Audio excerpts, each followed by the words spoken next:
खरं म्हणजे महाराष्ट्रानं या जनतेने जोडे मारल्यानंतर काही जणांना पुन्हा हिंदुत्व आठवलंय। उशिरा सुचलेलं शानपण आहे। हिंदुत्व काय टी शर्ट आहे का? कधी बदलू शकतो, कधी घालू शकतो, असं नाही होत।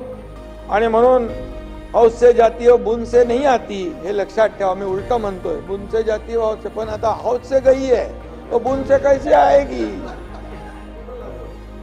त्यामुळे मी मुद्दाम या ठिकाणी म्हणत नाहीये, जे आहे वस्तुस्थिती सांग। लोकांना कळलं नाही तुम्ही काय विनोदानी म्हटले आणि काय उपहासानी म्हटलंय, तुम्ही स्पष्ट। हौस से गई वो बुन से नहीं आती, समझने वाले को इशारा काफी है। आणि वैयक्तिक कोणी घ्यायची गरज नाही।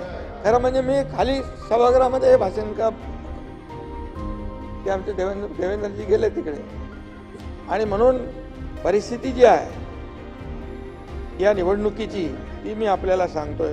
सणांवर तुम्हाला एकच सांगतो, मी का म्हणतो हे, सणांवर निर्बंध ताई लावलेले सभापती महोदय ते आठवा। राम भक्तांना हरामखोर म्हणाला होता ते आठवा। हिंदू म्हणायची लाज वाटत होती ते आठवा। हिंदू हृदय सम्राट म्हणायला देखील जीभ कचरत होती तेही आठवा।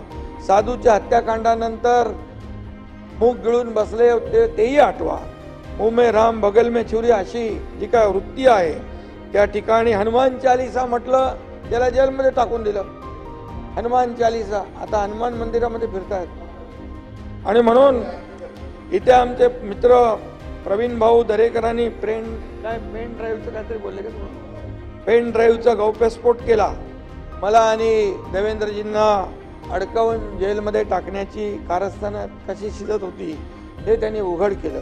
त्याच वेळी मुख्यमंत्र्यांच्या दालनात देखील कोणीतरी गेलं पुष्पगुच्छ घेऊन।